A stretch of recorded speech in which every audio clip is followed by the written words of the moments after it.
শালিনীর সব প্ল্যান ভেস্তে দিয়ে ফাইনালে জিতে গেল ফুলকি। খুশি হয়ে গেল সবাই। হ্যাঁ বন্ধুরা, এমনটাই দেখা যাবে, তাই সম্পূর্ণ জানতে ভিডিওটিতে লাইক দিয়ে চ্যানেলটি সাবস্ক্রাইব করে দেখতে থাকুন। গল্পের শুরুতেই দেখা যাবে ফুলকি শিল্পাকে বলতে থাকে, দিদি এদিকে এসো।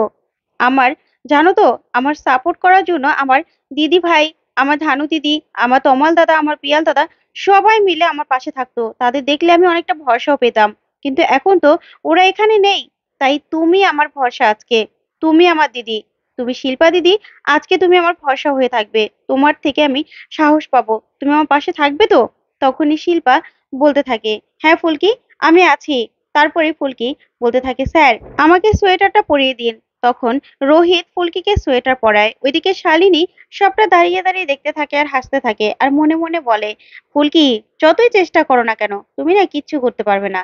কিচ্ছু করতে পারবে না তুমি। এক রাতের মধ্যে তুমি ওজন কমালেও তুমি কালকে খেলার অবস্থায় আর থাকবে না। তোমার শরীর আর কাজ করবে না। তুমি অনেক দুর্বল হয়ে যাবে। আর দুর্বল ভাবে কোনোদিনও বক্সিং ম্যাচে জেতা যায় না, কারণ এই খেলাটা অনেকটাই কঠিন। তুমি কি ভেবেছো তুমি জিতে যাবে? তুমি পারবে না। কিচ্ছুতেই তুমি পারবে না। এই শালিনী মিত্র, শালিনী মিত্র একমাত্র ইন্ডিয়াকে রিপ্রেজেন্ট করে, সেটা সবাই বুঝতে পারবে। দা শালিনী মিত্র, শালিনী মিত্র ছাড়া এই বাংলায় আর কোনো প্লেয়ার নতুন করে জন্ম নেবে না, নেবে না। এই বলে শালিনী মনে মনে হাসতে থাকে। তারপরে দেখা যাবে ফুলকি অনেক কষ্ট করতে থাকে। তখন শিল্পা মনে মনে বলে, আমি এটা কি করলাম? কি করলাম আমি? টাকার জন্য ওই বিদেশি ম্যামের কাছ থেকে সেই সাপ্লিমেন্টটা না মেশালেই তো ফুলকির ওজনটা আর বাড়তো না ফুলকির ওজন। আমি এটা কি করলাম? কি করলাম আমি? মেয়েটা কত কষ্ট করছে। তুমি দেখো ঠাকুর, তুমি দেখো, ও যেন পারে, ও যেন সফল হয়। তখন এই বলে শিল্পাও খুব কষ্ট পায়। তারপরে ফুলকি সারা রাত ধরে অক্লান্ত পরিশ্রম করতে থাকে।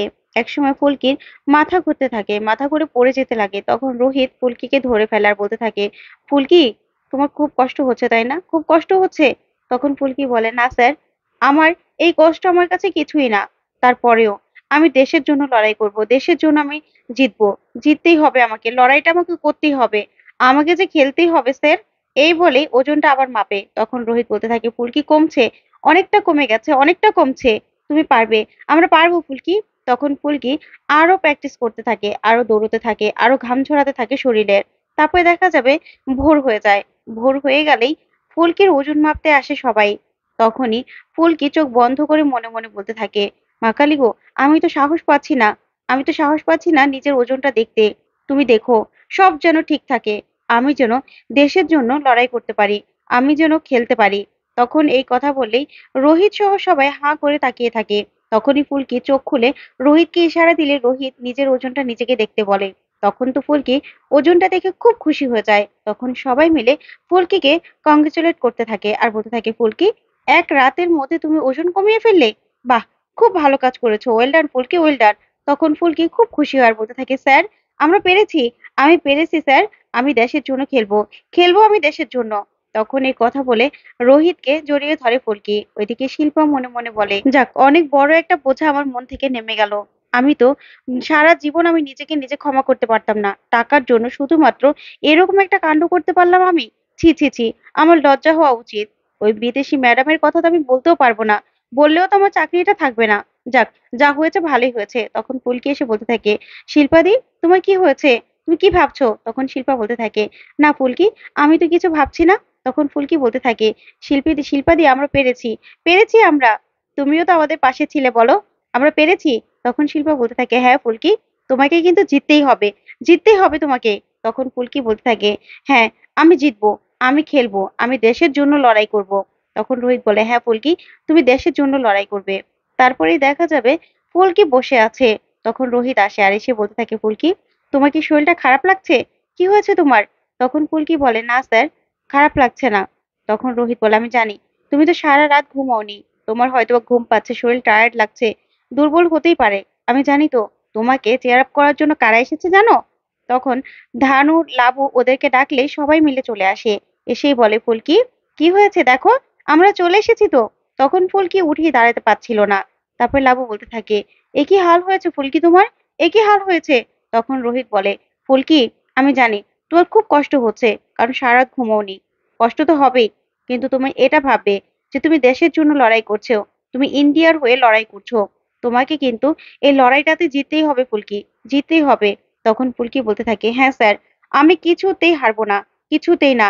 এই লড়াইটা যে আমাকে জিততেই হবে, কারণ আমি আমার দেশের জন্য লড়াই করছি, আমার পরিবারের জন্য লড়াই করছি, আমি আপনার জন্য লড়াই করছি, আমাকে জিততেই হবে। দরকার হলে দেশের জন্য আমি জীবন দিয়ে দেব। তখনই লাবু ওরা বলতে থাকে, ভাই, ফুলকির ওজন কমাতে গিয়ে এ তুই কি হাল করেছিস ফুলকির? তখন ফুলকি বলতে থাকে, না দিদি ভাই, একদম তোমরা ভেবো না, আমি ঠিক আছি, আমি পারবো, আমি পারবো, আমি একদম ঠিক আছি। তখন তমাল পিয়ালরা বলতে থাকে, ফুলকি তুমি পারবে তো? মনে জোর আনো।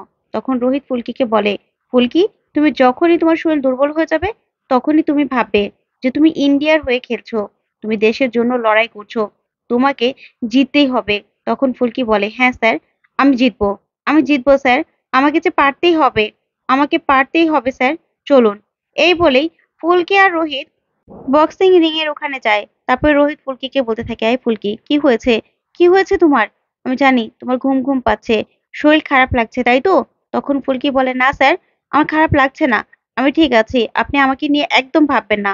ওইদিকে শালিনী মনে মনে বলতে থাকে, ফুলকি দাস, কি ভেবেছো তুমি জিতে যাবে? তুমি পারবে না, কিছুতেই তুমি পারবে না। তুমি এই শালিনী মিত্রকে কিছুতেই হারাতে পারবে না। এই শালিনী মিত্র সবসময় টপ ছিল, টপেই থাকবে, বুঝতে পেরেছো? ওইদিকে হৈমন্তী লাবুকে বলতে থাকে, হ্যাঁ রে লাবু, ফুলকির মুখটা তো একদম শুকিয়ে গেছে, চোখ মুখের কি অবস্থা হয়েছে দেখেছিস? ওকে তো দেখেই মনে হচ্ছে ও খুব দুর্বল, কি করব আমরা?